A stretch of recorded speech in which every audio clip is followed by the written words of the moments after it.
السلام علیکم۔ آج ہم پریم چند کا افسانہ سوانگ پڑھیں گے۔ سوانگ کے معنی ہے تماشا، کھیل، بہروپ۔ پہلا حصہ یہاں شروع ہوتا ہے۔ اس افسانے کے 2 حصے ہیں۔ پہلا ہم پڑھیں گے۔ راجپوت خاندان میں پیدا ہو جانے سے کوئی سورما نہیں بن جاتا اور نہ نام کے پیچھے سنگ کی دم لگا لینے سے بہادری آتی ہے۔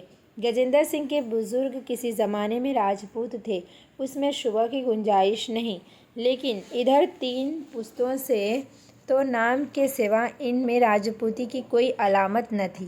گجیندر سنگھ کے جدے بزرگوار وکیل تھے اور زرع یا بحث میں کبھی کبھی راجپوتی کا مظاہرہ کر جاتے تھے۔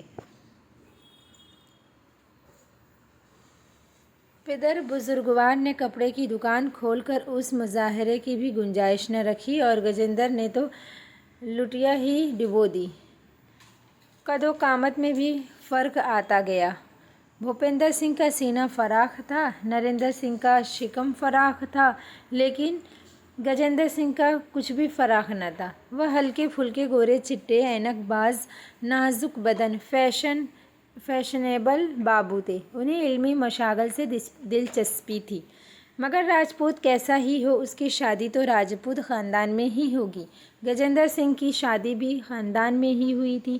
اس خاندان میں راجپوتی جوہر بالکل فنا نہیں ہوا تھا۔ ان کے سسر پنشنر صوبیدار تھے، سالے شکاری اور کشتی باز۔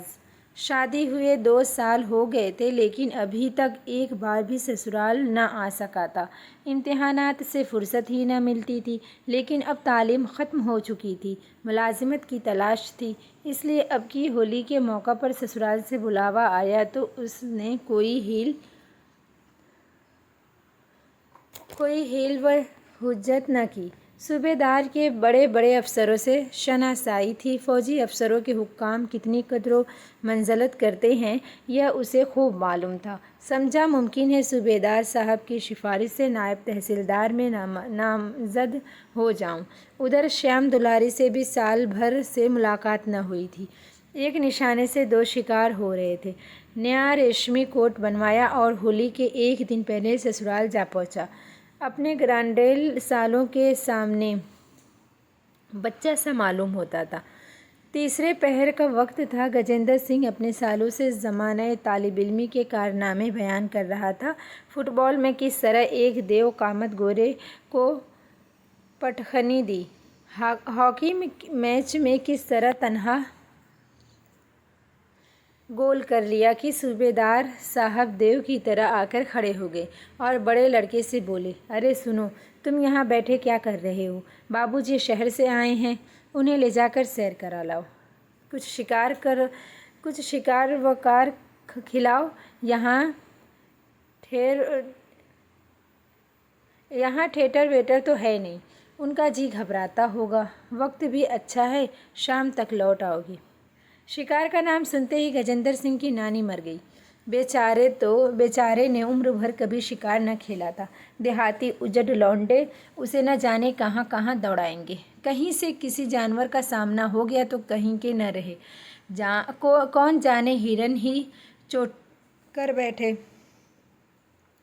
ہرن بھی راہ فرار نہ پا کر کبھی پلٹ پڑتا ہے۔ کہیں بھیڑیا نکل آئے تو کام ہی تمام کر دے۔ بولے، میرا تو اس وقت شکار کھیلنے کا جی نہیں چاہتا، بہت تھک گیا ہوں۔ صوبیدار صاحب نے فرمایا، تم گھوڑے پر سوار ہو لینا، یہیں تو دیہات کی بہار ہے۔ چنو جا کر بندوق لا، میں بھی چلوں گا، کئی دن سے باہر نکلا نہیں، میری رائفل بھی لیتے آنا۔ چنو اور منو خوش بندوق لینے دوڑے۔ ادھر گجیندر سنگھ کی جان سوکھنے لگی۔ پچھتا رہا تھا کہ ناحق ان لونڈوں کے ساتھ گپ شپ کرنے لگا۔ جانتا کہ یہ بلا سر پر آنے والی ہے تو آتے ہی فوراً بیمار بن کر چارپائی پر پڑا رہتا۔ اب تو کوئی ہیلا بھی نہیں کر سکتا۔ سب سے بڑی مصیبت گھوڑے کی سواری تھی۔ دیہاتی گھوڑے یوں ہی تھان پر بندھے ٹرے ہوئے جاتے ہیں اور آسن کا کچا سوار دیکھ کر تو وہ اور بھی شوخیاں کرنے لگتے ہیں۔ کہیں الف ہو گیا یا مجھے لے کر کسی نالے کی طرف بے تحاشا بھاگا تو خیریت نہیں۔ دونوں سالے بندوقیں لے کر آ پہنچے۔ گھوڑا کھینچ کر آ گیا۔ صوبیدار صاحب شکاری کپڑے پہن کر تیار ہو گئے۔ اب گجندر کے لیے کوئی ہیلا نہ رہا۔ اس نے گھوڑے کی طرف کنکھیوں سے دیکھا، بار بار زمین پر پیر پٹکتا تھا، ہنہناتا تھا، اٹھی ہوئی گردن، لال لال آنکھیں، کنوتیاں کھڑی بوٹی بوٹی تھرک رہی تھی۔ اس کی طرف دیکھتے ہوئے ڈر لگتا تھا۔ گجندر دل میں سہم اٹھا، مگر بہادری دکھانے کے لیے گھوڑے کے پاس جا کر اس کی گردن پر اس طرح تھپکیاں دی گویا پکا شہسوار ہو، اور بولا، جانور تو جاندار ہے، مگر مناسب نہیں معلوم ہوتا کہ آپ لوگ تو پیدل چلیں اور میں گھوڑے پر بیٹھوں۔ ایسا بھی تھکا نہیں ہوں، میں بھی پیدل ہی چلوں گا، اس کی مجھے مشق ہے۔ صوبیدار نے کہا، بیٹا جنگل دور ہے، تھک جاؤ گے، بڑا سیدھا جانور ہے، بچہ بھی سوار ہو سکتا ہے۔ گجندر نے کہا، جی نہیں، مجھے یوں ہی چلنے دیجیے، گپ شپ کرتے ہوئے چلیں گے، سواری میں وہ لطف کہاں؟ آپ بزرگ ہیں، سوار ہو جائیں۔ چاروں آدمی پیادہ چلے۔ لوگوں پر گجندر کی اس انکسار کا بہت اچھا اثر ہوا۔ تہذیب اور اخلاق تو شہر والے ہی جانتے ہیں، اس پر علم کی برکت۔ تھوڑی دیر بعد پتھریلا راستہ ملا، ایک طرف ہرا بھرا میدان، دوسری طرف پہاڑ کا سلسلہ، دونوں ہی طرف ببول، کریل، کروندے اور ڈھاک کے جنگل تھے۔ صوبیدار صاحب اپنی فوجی زندگی کے پامال قصے کہتے چلے آتے تھے۔ گجندر تیز چلنے کی کوشش کر رہا تھا، لیکن بار بار پچھڑ جاتا تھا اور اسے 2-4 قدم دوڑ کر ان کے برابر ہونا پڑتا تھا۔ پسینے میں تر ہانپتا ہوا اپنی حماقت پر پچھتاتا چلا جاتا تھا۔ یہاں آنے کی ضرورت ہی کیا تھی؟ ابھی سے یہ حال ہے، شکار نظر آیا تو نہ معلوم کیا آفت آئے گی۔ میل 2 میل کی دوڑ تو ان کے لیے معمولی بات ہے، مگر یہاں تو کچومر ہی نکل جائے گا، شاید بے ہوش ہو کر گر پڑوں۔ پیر ابھی سے 9 من کے ہو رہے ہیں۔ یکایک راستے میں سیمل کا ایک درخت نظر آیا، نیچے لال لال پھول بچھے ہوئے تھے، اوپر سارا درخت گلنار ہو رہا تھا۔ گجندر وہیں کھڑا ہو گیا اور اسے لالا زار کو مستانہ نگاہوں سے دیکھنے لگا۔ چنو نے پوچھا، کیا ہے جیجا جی، رک کیسے گئے؟ گجندر نے عاشقانہ وارفگی سے کہا، کچھ نہیں، اس درخت کا حسن و دل آویز آنکھ دیکھ کر دل باغ باغ ہوا جا رہا تھا۔ آہا، کیا بہار ہے، کیا مذاق ہے، کیا شان ہے، گویا جنگل کی دیوی نے شفق کو شرمندہ کرنے کے لیے زعفرانی جوڑا زیب تن کیا ہے،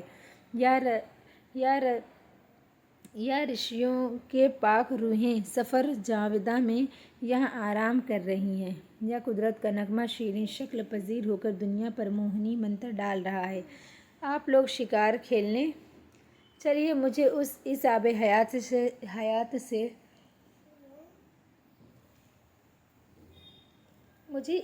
حیات سے شادکام ہونے دیجیے۔ دونوں نوجوان فرط حیرت سے گجندر کا منہ تکنے لگے۔ ان کی سمجھ میں نہ آیا کہ یہ حضرت کیا کہہ رہے ہیں۔ دیہات کے رہنے والے سیمل ان کے لیے کوئی انوکھی چیز نہ تھی۔ اسے روز دیکھتے تھے، کتنی بار اس پر چڑھتے تھے، اس کے نیچے دوڑتے تھے، اس کے پھولوں کی گیند بنا کر کھیلتے تھے۔ ان پر یہ مستی کبھی نہ طاری ہوئی تھی، حسن پرستی وہ کیا جانے۔ صوبیدار صاحب آگے بڑھ گئے تھے، ان لوگوں کو ٹھہرا ہوا دیکھ کر لوٹ آئے اور بولے، کیوں بیٹا، ٹھہر کیوں گئے؟ گجندر نے دست بستہ گزارش کی، آپ لوگ مجھے معاف فرمائیے، میں شکار کھیلنے نہ جا سکوں گا۔ اس گلزار کو دیکھ کر مجھے بروجدانی کیفیت طاری ہو گئی ہے، میری روح نغمۂ جنت کا مزہ لے رہی ہے۔ آہا، یہ میرا ہی دل ہے جو پھول بن کر چمک رہا ہے، مجھ میں بھی وہی سرخی ہے، وہی حسن ہے، وہی طاقت ہے۔ میرے دل میں صرف اگیان کا پردہ پڑا ہوا ہے، کس کا شکار کرے؟ جنگل کے معصوم جانوروں کا؟ ہم ہی تو جانور ہیں، ہم ہی تو پرند ہیں، یہ ہمارے ہی تصورات کا آئینہ ہے جس میں عالم اجسام کی جھلک نظر آ رہی ہے۔ کیا اپنا ہی خون کریں؟ نہیں، آپ لوگ شکار کھیلنے جائیں، مجھے اس مستی و بہار میں محو ہونے دیں۔ بلکہ میں تو عرض کروں گا کہ آپ بھی شکار سے باز آئیں۔ زندگی مسرت کا خزانہ ہے، اس کا خون نہ کیجیے۔ نظارہ رہائے قدرت سے چشم باطن کو مسرور کیجیے۔ قدرت کے ایک ایک ذرے میں، ایک ایک پھول میں، ایک ایک ہستی میں مسرت کی شعاعیں چمک رہی ہیں۔ خون ریزیوں سے مسرت کے اس لازوال چشمے کو ناپاک نہ کیجیے۔ اس تصورات آمیز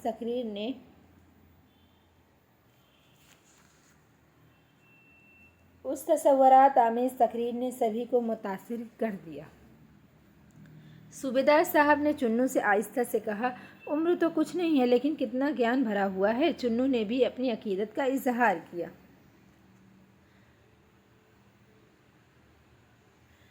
علم سے روح بیدار ہو جاتی ہے، شکار کھیلنا برا ہے۔ صوبیدار نے عارفانہ انداز میں کہا، ہاں برا تو ہے، چلو لوٹ چلیں۔ جب ہر ایک چیز میں اس کا جلوہ ہے تو شکاری کون اور شکار کون؟ اب کبھی شکار نہ کھیلوں گا۔ پھر وہ گجیندر سے بولے، بھیا تمہارے اپدیش نے ہماری آنکھیں کھول دی، قسم کھاتے ہیں اب کبھی شکار نہ کھیلیں گے۔ گجیندر پر مستانہ کیفیت طاری تھی، اس سرور کے عالم میں بولے، ایشور کا لاکھ لاکھ شکر ہے کہ اس نے آپ لوگوں کو یہ توفیق عطا کی۔ مجھے خود شکار کا کتنا شوق تھا، عرض نہیں کر سکتا۔ ان گنت جنگلی سور، تیندوے، نیل گائیں ہلاک کیے ہوں گے، ایک بار چیتے کو مار ڈالا تھا، مگر آج مئے عرفان کا وہ نشہ ہوا کہ ماسوا کا کہیں وجود ہی نہیں رہا۔ ہولی جلنے کی مہورت 9 بجے رات کو تھی۔ 2 ہی بجے سے گاؤں کی عورت مرد بوڑھے بچے گاتے بجاتے عنبریں اڑاتے ہولی کی طرف چلے۔ صوبیدار بھی بال بچوں کو لیے ہوئے مہمان کے ساتھ ہولی جلانے چلے۔ گجیندر نے ابھی تک کسی بڑے گاؤں کی ہولی نہ دیکھی تھی۔ اس کے شہر میں تو ہر محلے میں لکڑی کے موٹے موٹے 2-4 کندے جلا دیے جاتے تھے جو کئی کئی دن جلتے رہتے تھے۔ یہاں کی ہولی ایک وسیع میدان میں کسی کو حصار کی بلند چوٹی کی طرف آسمان سے باتیں کر رہی تھی۔ جو ہی پنڈت جی نے منتر پڑھ کر نئے سال کا خیر مقدم کیا، آتش بازی چھوٹنے لگی، چھوٹے بڑے سبھی پٹاخے چھچھندریں ہوائیں چھوڑنے لگے۔ گجیندر کے سر پر سے کتنی چھچھندریں سنسناتی ہوئی نکل گئیں، ہر ایک پٹاخے پر بیچارہ 2 قدم پیچھے ہٹ جاتا تھا اور دل میں ان اجڑ دیہاتیوں کو بددعائیں دیتا تھا۔ یہ کیا بیہودگی ہے، بارود کہیں کپڑے ہی لگ جائے، کوئی اور واردات ہو جائے تو ساری شرارت نکل جائے۔ روزی تو ایسی وارداتیں ہوتی رہتی ہیں، مگر ان دہقانوں کو کیا خبر، یہاں تو دادا نے جو کچھ کیا وہی کریں گے، چاہے اس میں کچھ تک ہو یا نہ ہو۔ دفتن نزدیک سے ایک بم گولے کے چھوٹنے کی فلک شگاف آواز آئی، گویا بجلی کڑکی ہو۔ گجیندر سنگھ چونک کر کوئی 2 فٹ آگے اونچے اچھل گئے۔ اپنی زندگی میں وہ شاید کبھی اتنا نہ کودے تھے۔ دل دھک دھک کرنے لگا، گویا توپ کے نشانے کے سامنے کھڑے ہوں۔ فوراً دونوں کان انگلیوں سے بند کر لیے اور 10 قدم پیچھے ہٹ گئے۔ چنو نے کہا، جیجا جی اب کیا چھوڑیں گے، کیا لاؤں؟ منو بولا، ہوائیاں چھوڑیے جیجا جی، بہت اچھی ہیں، آسمان میں نکل جاتی ہیں۔ چنو نے کہا، ہوائیاں بچے چھوڑتے ہیں، یہ چھوڑیں گے؟ آپ بم گولا چھوڑیے بھائی صاحب۔ گجیندر نے کہا، بھائی ان چیزوں کا شوق نہیں، مجھے تو تعجب ہو رہا ہے کہ بوڑھے بھی کتنی دلچسپی لیتے ہیں۔